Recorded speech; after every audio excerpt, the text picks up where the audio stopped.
राधा अपनी चाची कमला के साथ रहती थी।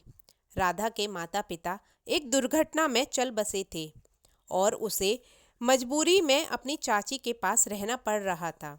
चाची कमला बहुत कठोर और स्वभाव से झगड़ालू थी, लेकिन गांव वाले कहते थे कि कमला सिर्फ कठोर नहीं बल्कि एक चुड़ैल भी थी। कमला चाची दिन रात राधा को काम में लगाए रखती थी। सुबह उठते ही राधा को घर के सारे काम करने पड़ते, झाड़ू पोंछा, खाना बनाना, पानी भरना। अगर कभी राधा से कोई गलती हो जाती थी तो चाची कमला गुस्से में उसे मारने दौड़ती। लेकिन बात यहीं ख़त्म नहीं होती थी। रात को जब राधा थकी हुई सोने जाती तब अजीब अजीब आवाज़ें सुनाई देती थीं। कभी कोई दीवार खटखटाता, कभी खिड़की पर कोई परछाई दिखाई देती। राधा डर के मारे कांप जाती, लेकिन जब वह चाची से पूछती तो चाची उसे डांट देती, डरपोक मत बन, ये सब तेरी कल्पना है।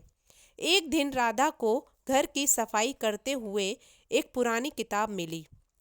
उस पर बड़े बड़े अक्षरों में लिखा था, कमला की रहस्यमय किताब। राधा ने किताब खोलकर पढ़ना शुरू कर दिया। उसमें तरह तरह के टोने टोटके लिखे हुए थे। साथ ही एक जगह लिखा था, अगर चुड़ैल का असली नाम कोई जान ले तो उसकी शक्ति खत्म हो जाती है। राधा को शक हुआ कि चाची सच में चुड़ैल तो नहीं। उसने किताब को छिपा दिया और चुपचाप चाची पर नज़र रखने लगी। रात के समय राधा ने देखा कि चाची चुपके से आंगन में गई और कोई मंत्र पढ़ने लगी। अचानक चाची की आंखें लाल हो गईं और उसके हाथ लंबे नाखून में बदल गए। वह सच में चुड़ैल थी।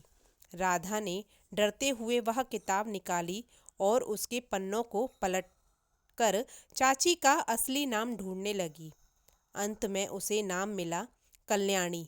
जैसे ही राधा ने चाची का असली नाम जोर से पुकारा, चाची गुस्से में चिल्लाई, तूने मेरा नाम ले लिया, अब मेरी सारी शक्ति खत्म हो जाएगी। चाची कमला वहीं गिर पड़ी और धीरे धीरे उसकी चुड़ैल वाली शक्ल गायब हो गई। अब वह एक कमजोर और साधारण औरत बन गई। उस दिन के बाद राधा को कभी परेशानी नहीं हुई। गांव वालों को जब सच्चाई का पता चला तो उन्होंने चाची को हवेली से बाहर निकाल दिया। राधा ने अपनी पढ़ाई पूरी की और अपने जीवन में सफलता पाई।